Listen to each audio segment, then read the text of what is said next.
إن الحمد لله نحمده ونستعينه ونستغفره ونعوذ بالله من شرور أنفسنا وسيئات أعمالنا من يهده الله فلا مضل له ومن يضلل فلا هادي له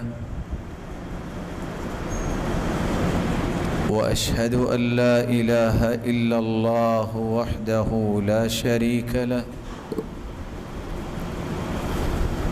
وأن محمدًا عبده ورسوله يا أيها الذين آمنوا اتقوا الله حق تقاته ولا تموتن إلا وأنتم مسلمون يا أيها الناس اتقوا ربكم الذي خلقكم من نفس واحدة وخلق منها زوجها وبث منهما رجالا كثيرا ونساء واتقوا الله الذي تساءلون به والأرحام إن الله كان عليكم رقيبا يا أيها الذين آمنوا اتقوا الله حق تقاته ولا تموتن إلا وأنتم مسلمون يا أيها الذين آمنوا اتقوا الله وقولوا قولا سديدا يصلح لكم أعمالكم ويغفر لكم ذنوبكم ومن يطع الله ورسوله فقد فاز فوزا عظيما أما بعد فأعوذ بالله من الشيطان الرجيم ولقد نعلم أنك يضيق صدرك بما يقولون فسبح بحمد ربك وكن من الساجدين واعبد ربك حتى يأتيك اليقين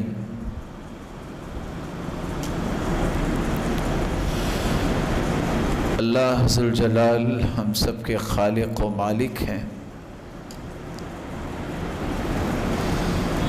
وہی رازق اور قادر مطلق ہیں، وہی اکیلی ذات ہے جس پر توکل کرنا، بھروسہ کرنا اور اعتماد کرنا بنتا ہے۔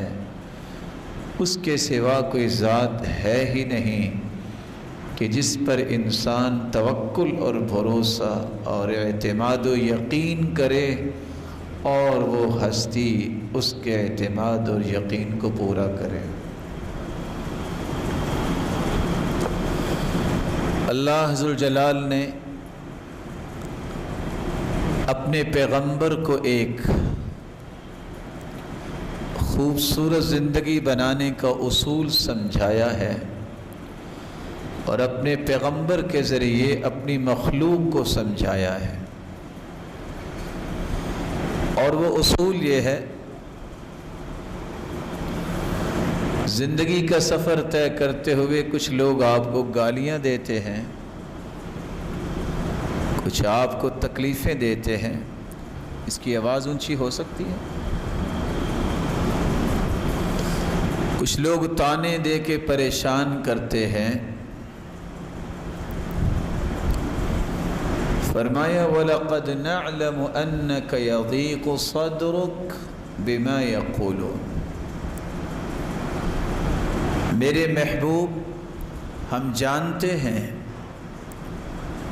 کہ لوگوں کی باتوں کی وجہ سے آپ کو تنگی محسوس ہوتی ہے،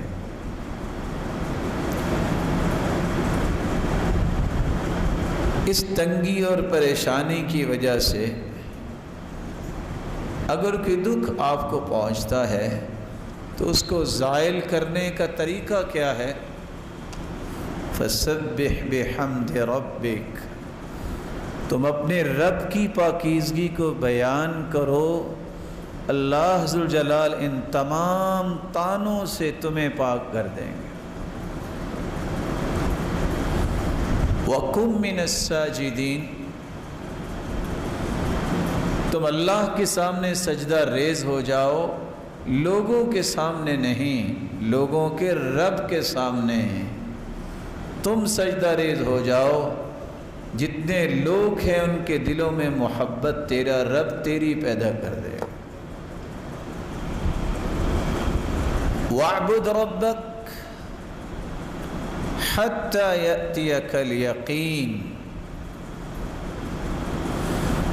جب تک رب کی طرف سے بلاوا نہیں آ جاتا، آپ کو فوکس کرنا ہے کہ میں نے عبادت میں کمی نہیں آنے دینی۔ کتنا یہ خوبصورت علاج ہے اور کتنا آسان علاج ہے۔ جو زبان اللہ کی جتنی پاکیزگی بیان کرتی ہے، اس شخص کے متعلق اللہ ذوالجلال لوگوں کے ذہن اتنے ہی صاف کر دیتے ہیں۔ اور حدیث میں آتا ہے اقرب ما یکون العبد من ربہ وہو ساجد، سب سے قریب اللہ کے انسان اس وقت ہوتا ہے جب وہ سجدے میں ہوتا ہے۔ اس لیے جو انسان جتنے سجدے زیادہ کرتا ہے اتنا ہی اسے تقرب الہی نصیب ہوتا ہے۔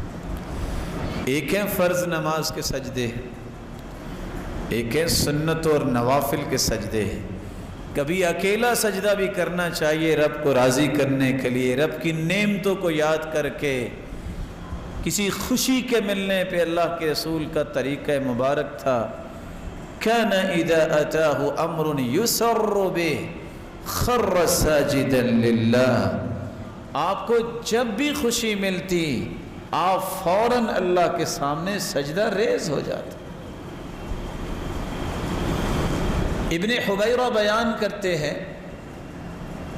کہ وہ شخص جس کو 10 لاکھ حدیثیں یاد تھیں، جن کو عبداللہ ابن المبارک کہتے ہیں، مغرب کی نماز ایک دن پڑھ کے ذکر و اذکار سے فارغ ہوئے، سنتیں ادا کی اور بیٹھے بیٹھے رب کو یاد کرتے کرتے سجدے میں چلے گئے۔ وہ کہتے ہیں میں نے کہا ابھی سر اٹھائیں گے، ابھی سر اٹھائیں گے۔ جب عشاء کی اذان شروع ہوئی تو انہوں نے سجدے سے سر اٹھایا۔ جن لوگوں کو اللہ کے سامنے جھکنے میں لذت مل جاتی ہے، وہ دنیا کی کسی چیز میں وہ لذت موجود ہی نہیں۔ ایم اللہ کی قسم تجربہ کر کے دیکھ لیجئے، خاص طور پر سحری کے اوقات میں جب ہر شخص جو ہے وہ کوئی نیند میں ہے، کوئی اللہ کی عبادت میں ہے، لیکن آپ اپنے گھر میں اکیلے ہیں، اس وقت بچے بھی سو رہے ہیں، گھر والے بھی اگر سو رہے ہیں، آپ اس وقت جو سجدہ کرتے ہیں، جو قیام کرتے ہیں، جو رکوع کرتے ہیں، جس سے دل میں وہ لذت پیدا ہوتی ہے جو دنیا کے کسی بھی پکوان کے اندر آپ کو وہ لذت نصیب نہیں ہوگی۔ کوئی سوچ نہیں ہوتی ہے اس وقت، کوئی آواز اور شور نہیں ہوتا، ڈائریکٹ اللہ سے اس وقت ہم کلامی کا جو شرف ملتا ہے انسان کو، اس کی کیسی ہی لذتیں ہیں، اللہ سب کے نصیبے میں فرمائے۔ آج کے اس پرتشویش ماحول کے اندر جس طرح ہم نماز کی پابندی کرتے ہیں، عبادات میں سے ایک عبادت یہ بھی ہے جس کو دنیا بھول گئی، جس عبادت کو توکل کہتے ہیں، اللہ پر یقین کہتے ہیں، اللہ پر اعتماد کہتے ہیں، اللہ پہ بھروسہ کرنا کہتے ہیں، یہ بھی عبادت ہے۔ اس یقین کے ختم ہونے کی وجہ سے ہر شخص کو اس قدر خوف لاحق ہو گیا ہے، وہ یہی سمجھ بیٹھا ہے آج فلاں فوت ہوا ہے تو ظہر کے بعد میری باری آ جانی ہے۔ میرے پیارے بھائی، باری جب آنی ہے تو اللہ نے کسی سے مشورہ ہی نہیں کرنا، وہ تو لکھا ہوا ہے اللہ نے، لیکن یاد رکھنا اللہ نے جو لکھا ہے وہی نافذ ہوگا، وہاں میرا اور آپ کا کوئی بس چلنا ہی نہیں ہے۔ اس لیے اس ذات پہ یقین رکھنا، اس پر بھروسہ کرنا، اس پر اعتماد کرنا، اسے ہی قابل اعتماد ذات سمجھنا، یہ ایسی عبادت ہے یہ اللہ ہر ایک کو نصیب ہی نہیں کرتے، لیکن جس کے نصیبے میں ہو جائے اللہ ذوالجلال اسے دنیا میں کبھی گرنے نہیں دیتے۔ یقین کسے کہتے ہیں؟ والاعتقاد الجازم الثابت المطابق للواقع، اس قدر انسان کا پختہ مائنڈ بن جائے جس کو لغزش بھی کبھی نہ آئے، اور مائنڈ کیا بن جائے؟ نہیں، میرا رب جو فیصلہ کرے گا وہ ہوگا۔ اس بات پہ پختگی سے ڈٹ جائے، جم جائے، بڑی سے بڑی بات مصیبت پریشانی آ جائے وہ کہے نہیں یہ مصیبت ہے، میرا رب تو پوری کائنات کا خالق ہے، وہ سب سے بڑا ہے، اس کے سامنے اس کی حیثیت ہی کوئی نہیں۔ اور آپ کے علم میں ہونا چاہیے کہ وہ کتنا بڑا بادشاہ ہے، اس کی بادشاہت پہ میں صرف ایک جھلک پیش کرتا ہوں۔ اللہ کا جو یہ کائنات کا جو نظام ہے، اس پہ ذرا نظر اٹھائیے آسمان کی طرف، نظریں ذلیل ہو کے تھک ہار کے نیچے آ جائیں گی، لیکن آسمان میں کوئی خلل نظر نہیں آتا۔ اتنا بڑا آسمان، اتنی بڑی دنیا، جہاں بھی جاؤ اللہ کی مخلوق ہے، اللہ سب کی سنتا ہے، سب کو عطائیں بھی کرتا ہے، اور اللہ کا جو عرش 8 فرشتوں نے اٹھایا ہوا ہے، ایک ایک فرشتہ کتنا بڑا ہوگا، اور ٹریلین فرشتے اللہ نے نور سے پیدا کیے ہوئے ہیں۔ 4 انگلیاں آسمانوں میں خالی نہیں، کہیں فرشتے رکوع میں ہیں، کہیں قیام میں ہیں، کہیں سجدے میں ہیں، اور 70,000 فرشتے روزانہ اس اللہ کے گھر کا طواف کرتے ہیں جو آسمانوں میں ہے، بیت المعمور۔ جس نے ایک مرتبہ طواف کیا ہے قیامت تک دوبارہ اس کی باری نہیں آئے گی۔ اور حدیث کے الفاظ ہیں جو حملۃ العرش ہیں، ایسے فرشتے جنہوں نے جنہوں نے اللہ کا عرش اٹھایا ہوا ہے، ان کے کندھے اور کان تک کا یہ فاصلہ مسیرۃ 700 عام، 700 سال تک اگر سفر کیا جائے، جتنا سفر بنتا ہے وہ اس فرشتے کے کندھے سے کان تک کا سفر ہے، جیسا کہ رسول اللہ صلی اللہ علیہ وسلم فرماتے ہیں۔ اگر یہ سفر اتنا ہے تو فرشتہ کتنا بڑا ہوگا۔ وسع کرسیہ السماوات والارض، کرسی نے 7 زمینیں 7 آسمانوں کو گھیرا ہوا ہے، اور کرسی عرش کے مقابلے میں اتنی ہے جیسے راوی کہتے ہیں کل خاتم فی الفلا، کھلے میدان میں اگر ایک انگوٹھی رکھ دی جائے تو عرش کے مقابلے میں کرسی اتنی ہے، اور اس کرسی نے 14 کے 14 طبق جو اپنے گھیرے میں لیے ہوئے ہیں۔ اگر کرسی اور عرش اتنا ہے اور فرشتوں کی بات سنی تو میرا اور تمہارا رب اور خالق کتنا بڑا ہوگا، پھر اس کے انعامات کتنے بڑے ہوں گے۔ جب یہ یقین ہو جائے کہ ہر ناممکن میرے اور آپ کے نزدیک ہے، اللہ ناممکن کو ممکن بنانے والا ہے، کیونکہ ساری بادشاہی تو اسی کے ہاتھ میں ہے، وہ تو اسی کے ہاتھ میں۔ وہ چاہے تو 9 دنوں کے بعد گری ہوئی بلڈنگ میں 9 دنوں کے بعد 1.5 ماہ کا بچہ زندہ نکال کے دکھا دے، وہ چاہے تو گرے ہوئے کنویں سے یوسف کو نکال کے تخت پہ بٹھا دے، وہ چاہے تو عیسیٰ کو بغیر باپ کے پیدا کر دے اور زکریا کے سفید بال ہو جائیں تو اس کو پھر بھی بیٹا عطا کر دے، وہ چاہے تو بند کمرے میں بے موسمی پھل مریم کو پیش کروا دے، وہ چاہے تو گرے ہوئے جہاز سے پھر بھی 2 کو بچا دے۔ یہ ساری نشانیاں ہیں، وہ کیا نہیں کر سکتا۔ پھر انسان اس رب پہ یقین نہ کرے، 200 250 400 450 مسافر منو سامان سمیت جہاز میں بیٹھتے ہیں، پائلٹ بھی ہوتا ہے، پرو پائلٹ بھی ہوتا ہے، دونوں بسا اوقات خوش گپیوں میں مشغول ہوتے ہیں، بسا اوقات پائلٹ آرام کرنے کے لیے سو جاتا ہے، مسافروں کو کچھ پتہ نہیں ہوتا، دونوں ہی نظر نہیں آ رہے پائلٹ جو پیچھے بیٹھے ہیں، پھر بھی اعتماد کر کے بیٹھے ہیں۔ اس مخلوق پہ اعتماد بندہ کر لیتا ہے، اس رب پہ اعتماد نہیں کرتا کہ اس کے پاس بھی کوئی طاقت ہے کہ نہیں۔ وہ اتنی بڑی آنکھ جو ابراہیم علیہ السلام کے لگائی گئی، جہاں آج بھی جڑی بوٹی نہیں ہوتی، اللہ نے گلشن کیسے بنا دیا؟ کچھ ہوا؟ ادھر اور ادھر دروازے کے محمد مصطفیٰ صلی اللہ علیہ وسلم کے دروازے پہ کھڑے تھے نا کہ آج باہر نکلتے جائیں گے ملیا میٹ کر دیں گے، اپنے پیغمبر کو نکالا اور کھڑے جو تھے صرف یہ فرمایا شاہت الوجوہ، دونوں طرف سے کھڑے یہ کڑیل نوجوان یہ گماشتے اندھے ہو گئے، کوئی دیکھ ہی نہیں سکا۔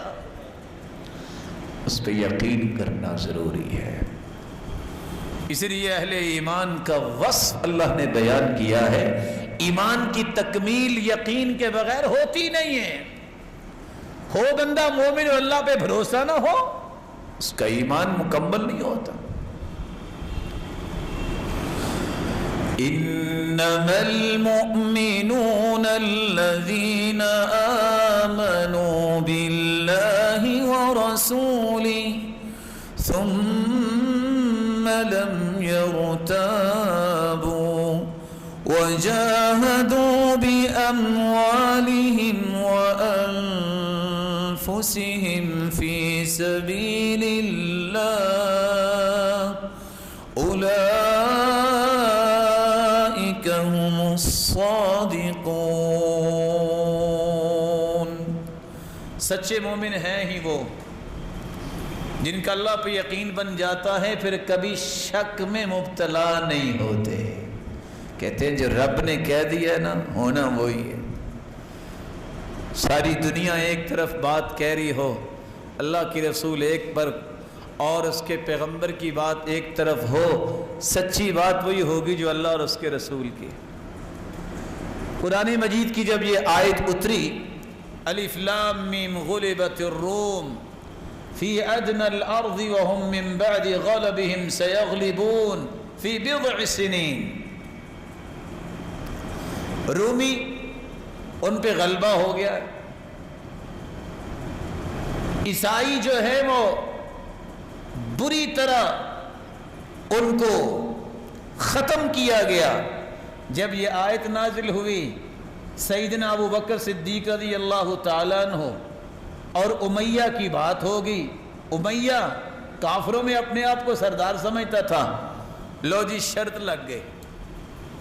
سیدنا ابو بکر اللہ کے رسول سے سن کے گئے تھے کہ ان قریب دوبارہ عیسائیوں کو برتری ملے گی یہودیوں پر، اب جس کے دارالخلافہ کی اینٹ سے اینٹ بجا دی جائے، کوئی قوم 6 سے 9 سال میں کھڑی ہو سکتی ہے؟ اور پھر اس دور کی امیہ نے کہا 10 اونٹنیوں کی شرط لگا لی. سیدنا ابو بکر نے شرط لگا لی. اللہ کے رسول کو آ کے بتایا, کہا ابو بکر بضع سنین, بضع جو ہے یہ 9 کے لفظ پہ بولا جاتا ہے, آپ 6 سال نہیں 9 سال کی شرط لگا لے, خاص 100 اونٹنیوں کی لگا لے. کافر ہمیشہ مظاہر کو دیکھتا ہے, نظر یہ آ رہا ہے, لگتا یہ ہے, تخمینہ یہ ہے, ایکسپیریمنٹ ایسے ہوئے ہیں, فلاں کے ایکسپیرینس یہ کہتا ہے. یہ مزاج کافروں کا ہے. مومن کہتا ہے اللہ نے فرمایا ہے, محمد مصطفیٰ کی زبان سے نکلا ہے, اس سے بڑی صداقت اللہ نے زمین پہ نازل ہی نہیں کی. شرط لگ گئی. 9ویں سال میں اللہ تعالیٰ نے فیصلہ کر دیا, جو فیصلہ تھا, جو قرآن میں اترا تھا. عیسائی دوبارہ آ گئے. کون سچا نکلا؟ جس نے اللہ اور اس کے رسول کی بات کو سچا سمجھا. یہی یقین ہے کہ دنیا جہان کے تجربات فیل ہو سکتے ہیں, اللہ اور اس کے رسول کی بات کبھی جھوٹی نہیں ہو سکتی. اللہ ذوالجلال نے اسی لیے اپنے پیغمبر کے ذریعے یہ بات سمجھائی تھی. عبداللہ بن مسعود بیان کرتے ہیں, الیقین الایمان کلہ, یقین صرف سچے مومن ہونے کی نشانی نہیں, یہ پورا ایمان ہے. یہ پورا ایمان ہے جس کو نصیب ہو جائے. اور ابو بکر الوراق کہا کرتے تھے, الیقین ملاک القلب وبہ کمال الایمان. بندے کے دل میں اگر یقین بادشاہ بن جائے تو اس جیسا پختہ ایمان کسی اور کا ہوتا ہی نہیں ہے. اس لیے تو اللہ تعالیٰ نے 3 درجے بیان کیے ہیں. زبان سے اگر اللہ رسول کو مانے اس کو مسلمان کہتے ہیں. دل کی اتھا گہرائیوں میں یہ محبت چلی جائے اسلام کی, اس کو ایمان کہتے ہیں. اور سب سے خوبصورت ایمان اس کو احسان کہتے ہیں. ایکسیلنس کے درجے پہ جا کے عبادت کرنے والا, زندگی گزارنے والا, اس کو محسن کہتے ہیں, احسانی کیفیت. اور اللہ ذوالجلال فرماتے ہیں احسان کی کیفیت ان لوگوں میں پیدا ہوتی ہے جن کے اندر یقین آ جاتا ہے. هدى ورحمة للمحسنين الذين يقيمون الصلاة ويؤتون الزكاة وهم بالآخرة هم يوقنون. یہ قرآن ہدایت کا پیغام ہے. یہ رحمت بنتا ہے ان کے لیے جو احسان کی کیفیت میں زندگی گزارتے ہیں. اور ان محسنین کی نشانی ہے, نہ انہوں نے کبھی نماز میں سستی کی ہے, نہ کبھی زکوٰۃ میں منہ بنایا ہے, خوشی سے زکوٰۃ دیتے ہیں, اور ان کا اللہ پہ یقین ہوتا ہے. اللہ ذوالجلال نے ان کے لیے ایک اور فضیلت بیان کروا دی ہے اپنے پیغمبر کے ذریعے. سیدنا ابو ہریرہ روایت کرتے ہیں, افضل الاعمال عند اللہ ایمان لا شک فی. سب سے افضل ایمان اس انسان کا ہے جس کے اندر یقین ہے, اسے کبھی شک نہیں آیا. اس سے بڑا ایمان اور افضل ایمان کسی کا ہے ہی نہیں. ذنون مصری اس لیے کہا کرتے تھے جس کو یہ یقین نصیب ہو جاتا ہے اس کی لمبی خواہشیں ختم ہو جاتی ہیں. وہ کہتا ہے جب وقت آئے گا میرا رب فیصلہ کر دے گا. کیا اس وقت میرا رب نہیں ہوگا, میں پریشان ہو رہا ہوں. لمبی امید جب وہ ختم کرتا ہے تو انسان کو اللہ زاہد بنا دیتے ہیں. زہد آ جاتا ہے تو اللہ اس کی زبان پہ حکمت و دانائی کو جاری کر دیتے. حکمت و دانائی جب آ جاتی ہے تو اس کی آخرت پہ نظر ہوتی ہے، نتائج پہ نظر ہوتی ہے، اس کے اعمال خود بخود درست ہو جاتے ہیں. رسول اللہ صلی اللہ علیہ وآلہ وسلم پر قرآن نازل ہوا. آج دنیا میں وہی لوگ ایمان میں لیڈر ہے، ایمانی لیڈرشپ نصیب ہی ان کو ہوتی ہے جن کے اندر دو وصف آتے ہیں، برداشت اور یقین. جس بندے کے اندر برداشت کا مادہ نہیں ہے اور اللہ کی ذات پہ یقین نہیں ہے وہ کبھی لیڈر نہیں بن سکتا. اور اسی بات کو قرآن نے بیان کیا ہے، وَجَعَلْنَا مِنْهُمْ أَئِمَّةً يَهْدُونَ بِأَمْرِنَا لَمَّا صَبَرُوا وَكَانُوا بِآيَاتِنَا يُوقِنُونَ. ہم نے انہیں قوم کی مقتدا بنایا، لوگوں کو پیروکار بنایا، تو ان لوگوں کا جن کے اندر دو وصف تھے، اللہ کی ذات پہ یقین اور برداشت کرنا ان کو آ گیا. اللہ نے انہیں لیڈرشپ کے لیے چن لیا. عبداللہ ابن عامر ابن عاص رضی اللہ تعالی عنہ سے روایت ہے، جامع الترمذی کی روایت ہے 3479. دعا جلدی قبول ہوتی اس کی ہے جس کو جتنا یقین زیادہ ہے اتنی جلدی قبول ہوتی. ہم جیسے بادشاہ لوگ بیچارے سوچتے رہ جاتے ہیں پتہ نہیں قبول ہوگی کہ نہیں ہوگی. جب اللہ پہ اعتماد ہی اتنا کو ہے تو قبول کیسے ہوگی؟ ادعوا اللہ وانتم موقنون بالاجابہ. اللہ سے دعا ایسے کرو کہ یہ قبول ہوگی، یقین کر کے کرو کہ یہ قبول ہوگی، ضائع نہیں ہوگی. اللہ قبول کر لیتے ہیں. یعنی کیسے وہ دعا کرتے تھے لوگ جن کی فوراً قبول ہو جاتی؟ یقین تھا. یقین کیا تھا؟ میرا رب سے تعلق ہے، میں اس کا بندہ ہوں، میں اس کی بات ماننے والا ہوں، عبادت کرنے والا ہوں. اللہ تو اپنے بندوں سے پیار ہی بہت کرتے ہیں. ایک مرتبہ اللہ کے سامنے باوضو ہو کے بیٹھ کے ہاتھ اٹھا کے تو دیکھو، اللہ کبھی ہاتھوں کو خالی واپس لوٹاتا ہی نہیں ہے. یہ وعدہ ہے اس کا. کچھ لوگ کہتے ہیں نہیں فلاں کی تو اللہ موڑتا نہیں اور ہماری سنتا نہیں ہے. یہ سب شیطان کے بس سے ہے انسان کے دل میں. اللہ کسی کی بھی نہیں موڑتا، یہ اللہ کا وعدہ ہے. بات سمجھانے کے لیے برا کوئی شیطان سے بھی برا ہے؟ کوئی ہے دنیا میں شیطان سے بھی برا؟ کوئی بندہ نہیں. اللہ نے تو شیطان کی بھی نہیں موڑی. شیطان نے کہا تھا نا ربی انظرنی الی یوم یبعثون، اللہ جنت سے تو محروم کر دیا، قیامت تک مجھے مہلت دے دے. اللہ نے مہلت دے دی، اس کی بھی سن لی ہے. تو شیطان سے بھی کوئی برا ہے؟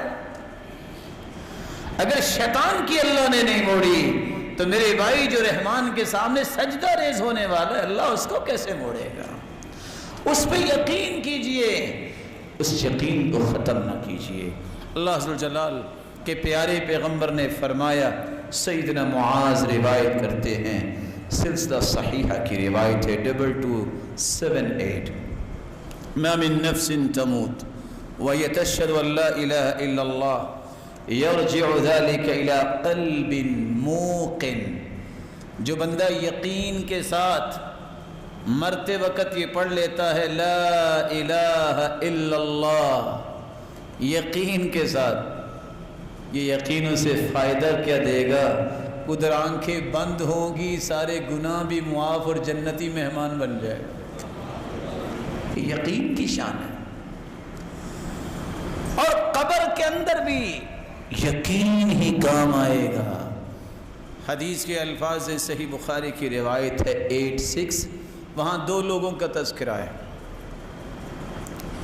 ایک اما المؤمن او الموقن، یقین کرنے والا اور سچا ایمان رکھنے والا. اور اسی طرح کی روایت سنن ابن ماجہ میں ہے 4268. یقین کرنے والے سے جب سوال کیا جائے گا اچھا بتاؤ تیرا ایمان کیسا تھا، تیرا دین کیا تھا، کہے گا اسلام.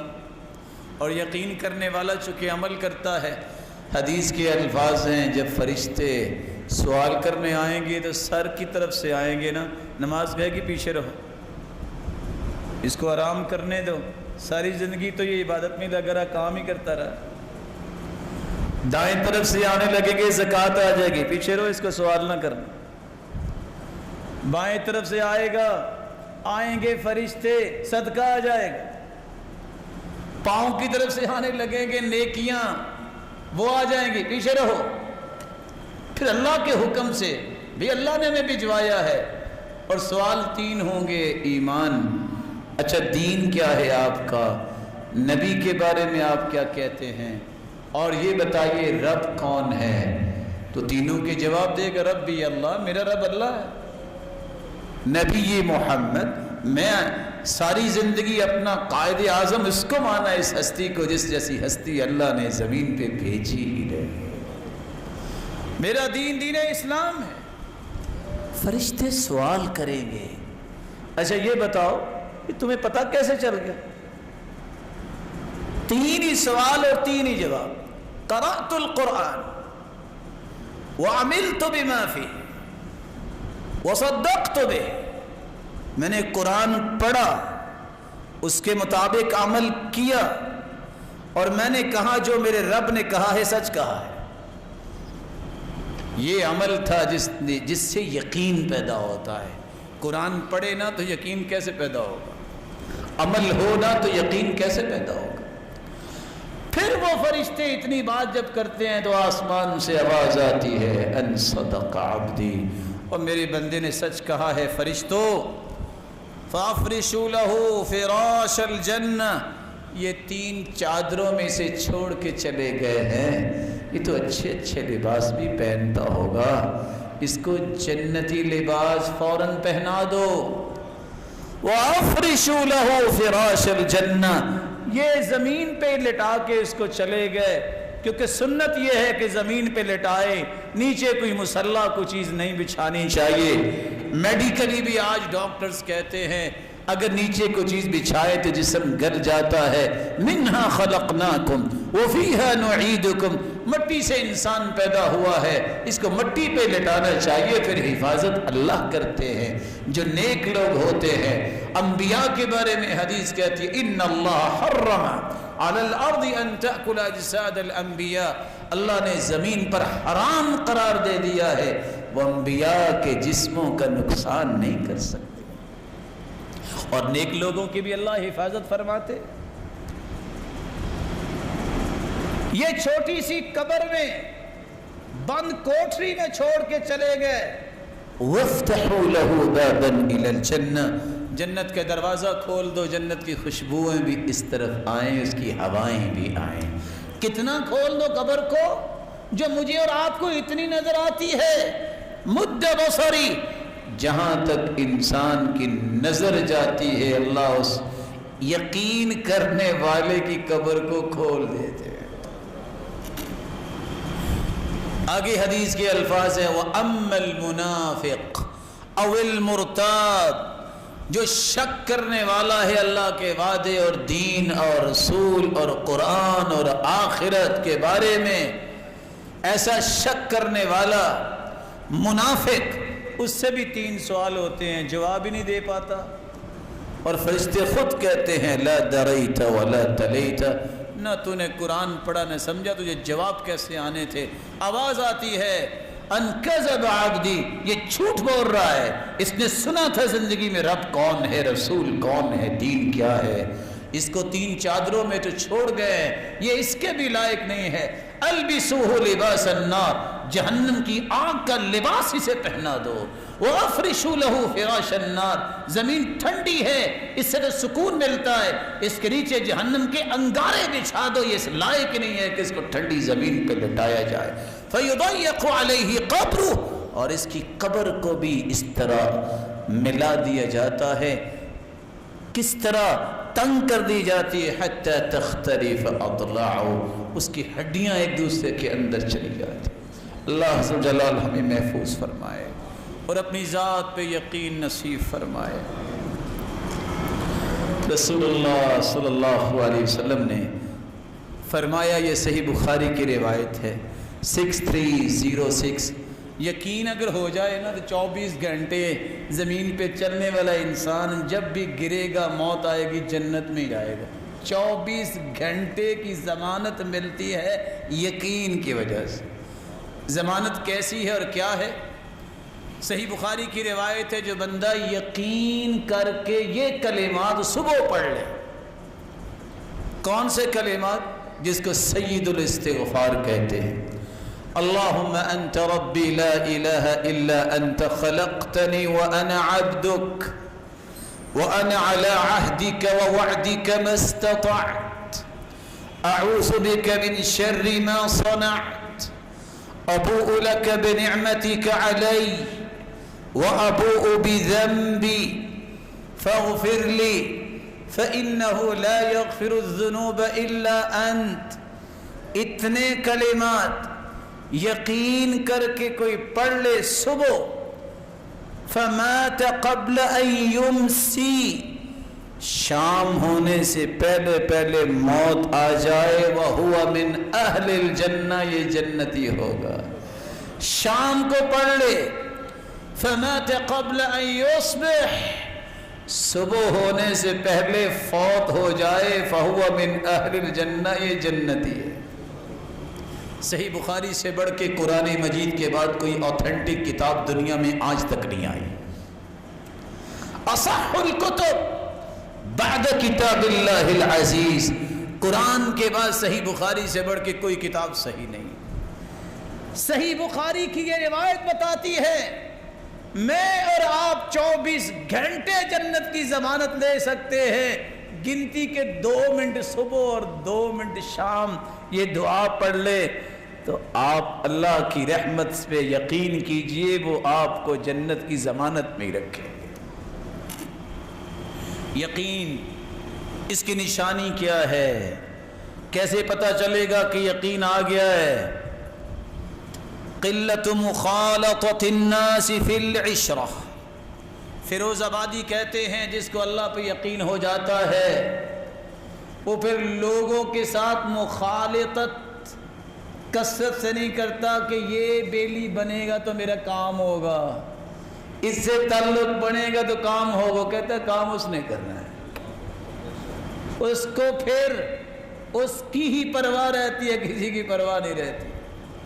دوسری نشانی ترک المدح لهم فی العطیہ، اللہ ہی اس لوگوں کے دلوں میں ڈالتے ہیں، اگر لوگ اسے کچھ دے بھی دیتے ہیں وہ ان کی تعریف کرنے سے پہلے اس کی تعریف کرتا ہے۔ دلوایا تو اس نے دلوایا، کون جانتا تھا؟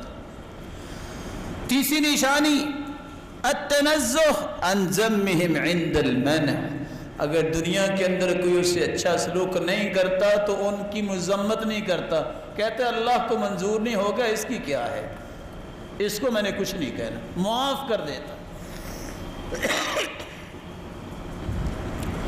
چوتھی نشانی ہر چیز میں، ہر کام میں اور ہر حال میں اور ہر وقت وہ اپنی تمام تمناؤں اور دعاؤں کا رخ کس طرف کرتا ہے؟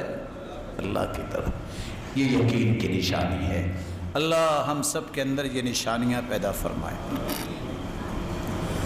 کون سے لوگ ہیں جو کہہ سکتے ہیں کہ میرے اندر یقین ہے؟ ان کے کچھ اوصاف بیان کیے گئے ہیں۔ پہلا وصف یہ ہے کہ یقین کرنے والوں کا اللہ ذوالجلال کی قضاء و قدر پر ایمان ہوتا ہے۔ قضاء و قدر کا مطلب اللہ کے فیصلوں پر، اللہ کے اندازوں پر ایمان ہوتا ہے، یہ یقین کرنے والوں کی پہلی صفت ہے۔ فیصلہ ہوا، بیماری آئی اور بغیر بیماری کے بھی فوت ہو گیا، یقین کرنے والے کیا کہتے ہیں؟ یہ اللہ کا فیصلہ ہے۔ 1,24,000 پیغمبر بھی اللہ کے پاس چلے گئے، 1,44,000 صحابہ بھی اللہ کے پاس چلے گئے اور اپنے وقت پہ گئے۔ اگر کسی کو اللہ بلا لیتا ہے یہ اس کا فیصلہ ہے، اور اگر یہ کہے ابھی تو چھوٹے بچے ہیں کیا بنے گا، یہ یقین والوں کی باتیں نہیں ہیں۔ چھوٹے بچے جو ہیں ان کو کون پالتا ہے؟ تجھے کس نے پالا ہے؟ یاد کرو تمہیں کس نے پالا ہے؟ وہ تو اتنا محبت کرنے والا ہے۔ یہ میری اور آپ کی سوچ ہے کہ کیا بنے گا۔ اللہ ذو الجلال کا نیک بندہ وَكَانَ أَبُوهُمَا صَالِحًا، نیک آدمی جب فوت ہو گیا، خزانہ دیوار کے نیچے چھپایا تھا، دیوار گر گئی، 2 یتیم بچے تھے، حفاظت کون کرنے والا ہے؟ اللہ نے 2 پیغمبروں کی ڈیوٹی لگائی کہ جاؤ جا کے دیوار بناؤ، میرے نیک بندے کی اولاد کا فیوچر کہیں ضائع نہ ہو جائے۔ نبیوں کو لگا دیا، لیکن یقین شرط، یقین شرط۔ جب ایک شخص سے کہا کہ کوئی نصیحت کرو، کہا نصیحت وہ کروں جو سنی ہوئی ہے کہ دیکھی ہوئی ہے؟ کہتے ہیں جو دیکھی ہوئی ہے وہ نصیحت کرو۔ کہتے ہیں دیکھا میں نے یہ ہے، عمر بن عبدالعزیز جب فوت ہوئے تو اس کی وراثت میں 18 دینار تھے۔ کتنے؟ کفن دفن اور قبر میں خرچ ہو کے باقی بچے 11۔ کتنے ہیں؟ بیٹے بھی 11 تھے، 1 دینار بیٹوں کو ملا۔ کتنی وراثت ملی؟ 1 دینار۔ اس سے پہلے جو ایک شخص تھا اس کے بھی 11 بیٹے تھے، ہر بیٹے کو 1,00,000 دینار ملا وراثت میں۔ کہتا میں نے دیکھا جن کو لاکھ دینار ملا تھا انہوں نے حلال و حرام کی تمیز نہیں کی، ملا ان کو وراثت میں لاکھ دینار، لیکن وہ بازاروں میں کشکول لے کے مانگتے پھرتے دیکھے ہیں۔ اور عمر بن عبدالعزیز کے 11 بیٹے 1 دینار ان کو وراثت میں ملا، لیکن حلال تھا۔ وہ 100 گھوڑا آج بھی اللہ کی راہ میں پیش کرتے نظر آ رہے ہیں۔ یقین کی بات ہے، یہ یقین ہر مسلمان کے اندر پیدا ہونا چاہیے، اور اس کی پہلی صفت یہ ہے جو اللہ کا فیصلہ ہے اس کو خوشی سے تسلیم کرے۔ اللہ نے جو اندازہ لگایا ہے کہ اس بندے کو اتنا دینا ہے، اچھلو نہیں، مچلو نہیں، یہ کہو یہ اللہ نے دیا ہے، شاید میں اس کے بھی لائق تھا کہ نہیں لائق تھا۔ جب میں یہ کہتا نا مجھے یہ کیوں نہیں ملا، میں اللہ کے فیصلوں پہ اعتراض کرتا ہوں۔ اگر تیری قسمت میں اللہ نے رکھا ہوتا دنیا کی کوئی طاقت رکاوٹ بن سکتی تھی؟ ذرا سوچو تو صحیح۔ جب کوئی رکاوٹ بننے کی اہلیت ہی نہیں رکھتا دنیا میں، تو پھر اللہ کا فیصلہ جب تک نہیں ہوگا اس وقت تک وہ چیز تمہیں ملے گی نہیں۔ عمر بن خطاب رضی اللہ تعالیٰ عنہ کہتے تھے ساری دنیا کو پیغام دے دو، 2 آیتیں جس کو سمجھ آ جائیں زندگی کے آخری سانس تک کبھی ڈپریشن کا شکار نہیں ہوگا۔ 2 آیتیں صرف؟ کہا کون سی آیتیں؟ کہتے قد جعل اللہ لکل شیء قدرا، اللہ نے ہر چیز کا ایک اندازہ لگایا ہے، اتنا ہی ملنا ہے، اس سے زیادہ نہیں ملنا۔ لڑائی، پریشانی، ڈپریشن، ٹینشن کیوں ہوتی ہے؟ نہیں مجھے زیادہ چاہیے۔ اللہ کو زیادہ پتہ ہے کہ آپ کو زیادہ پتہ ہے کہ آپ کو کتنا چاہیے؟ اللہ کو زیادہ پتہ ہے۔ دوسری آیت، اللہ نے ہر چیز کا ایک وقت مقرر کیا، اس سے پہلے نہیں ملے گا۔ آپ کا کیا خیال ہے 5ویں جماعت کا رزلٹ سے پہلے آپ کا 10ویں جماعت کا رزلٹ آ جائے گا؟ جس بندے کو لکھنا نہیں آتا وہ اخباری رپورٹر بن سکتا ہے؟ نہیں بن سکتا. ایک وقت ہے، اس وقت سے پہلے نہیں ملے گا، یہ یقین کر لیجئے. جب یہ یقین آ جائے تو پھر پریشانی نہیں ہوتی. پھر کہنا یہ چاہیے جب وقت آئے گا اللہ ضرور دے گا. وہ زیادہ جانتا ہے کہ میری کیا ضرورت ہے، وہ زیادہ جانتا ہے. دوسری صفت، اہل یقین وہ ہوتے ہیں جس کے بارے میں قرآن مجید نے بھی بیان کیا اور سلف صالحین نے بھی بیان کیا کہ اہل یقین اللہ رب العزت کے سوا کسی کو کائنات میں تصرف کرنے کے لائق سمجھتے ہی نہیں. حسن بصری سے کسی نے پوچھا آپ بھی انسان ہو، کھانا کھاتے ہو، آپ پہ کبھی پریشانی کے آثار نظر نہیں آئے؟ لوگ تو گھائل ہو جاتے ہیں. کہتے ہیں میں کیوں پریشان ہوں؟ علمت بأن رزقی لن یأخذہ غیری فاطمئن قلبی لہ. مجھے تو یقین ہے، شاید لوگوں کو نہیں ہوگا، جو میرا رزق ہے وہ میں نہیں کھانا ہے. دنیا کی کوئی طاقت ایک لقمہ مجھ سے نہیں چھین سکتی. میں مطمئن رہتا ہوں، کیوں پریشان ہوں؟ میرے رب نے لکھا ہے، میرے رب نے مجھے دینا ہے، ایک لقمہ بھی کوئی نہیں لے سکے گا. وعلمت بأن عملی لن یقوم به غیری فاشتغلت به. جو میرا کام ہے وہ میں نہیں کرنا ہے، اس لیے میں کبھی پریشان نہیں ہوتا، اپنے کام پہ لگا رہتا ہوں. لوگوں پہ میں توجہ نہیں رکھتا لوگ کیا کر رہے ہیں، ان کی اعمال ان کے ساتھ. میں اپنی ذمہ داریوں کو پورا کرتا ہوں، عبادت کو، دیگر جو شرعی کام ہے میں ان کو پورا کرنے میں لگا رہتا ہوں. یہ یقین جب تک نہ ہو کہ اللہ نے جو فیصلہ کرنا ہے وہ ہوگا، کسی اور کا فیصلہ نافذ نہیں ہوگا، نہ اس وقت تک یقین بنتا ہے، نہ اس وقت تک انسان کا ایمان مکمل ہوتا. تیسری صفت، یقین کرنے والوں کی تیسری صفت یہ ہے کہ اللہ نے جو فیصلے کر رکھے ہیں، کائنات کو بنانے سے 50,000 سال پہلے اللہ نے تقدیریں لکھ دی ہیں، ویسے ہی ہونا ہے. اس پر ایمان جب تک نہیں ہے، یہ مجھے اور آپ کو بسا اوقات اچھا فیصلہ لگتا ہے، کبھی نہیں لگتا، یہ ہماری عقل کا قصور ہے. اللہ کا ہر فیصلہ اچھا ہی ہوتا ہے، میرے رب کا ہر فیصلہ درست ہی ہوتا ہے. جب تک وہ ان فیصلوں پہ یقین کر کے اللہ کے فیصلوں کو مقدم نہیں کرتا، اس کا ایمان پختہ ہی نہیں ہوتا. چوتھی صفت یقین کرنے والوں کی یہ ہے کہ وہ نفع نقصان کا مالک اس کو سمجھتا ہے. کس کو سمجھتا ہے؟ نفع کون دیتا ہے؟ نقصان بھی ہو تو اس نقصان کو بھی پورا کرنے والا کون ہے؟ اللہ ہے. رسول اللہ صلی اللہ علیہ وسلم پر قرآن نازل ہوا، وَإِن يَمْسَسْكَ اللَّهُ بِضُرٍّ فَلَا كَاشِفَ لَهُ إِلَّا هُوَ. اگر پوری کائنات کو جمع کیا جائے تو کیا محمد مصطفیٰ کا مقابلہ ہو سکتا ہے؟ جب سے کائنات بنی، آدم سے لے کے قیامت تک آنے والی انسانیت جمع ہو جائے تو محمد مصطفیٰ کی عظمت کو کوئی نہیں پہنچ سکتا. اللہ فرماتے ہیں میرے محبوب آپ کو بھی اگر تکلیف آئے تو اس کو دور کرنے والا کون ہے؟ وہ اللہ کی ذات. اللہ ذو الجلال یہ چاروں وصف ہمیں نصیب فرمائے. لیکن ان چاروں وصفوں کے ساتھ راز کی بات بتا کے میں بات کو ختم کیے دیتا ہوں. چار باتوں پہ یقین کر لے، دل سے خوف ویسے ہی ختم ہو جائے گا.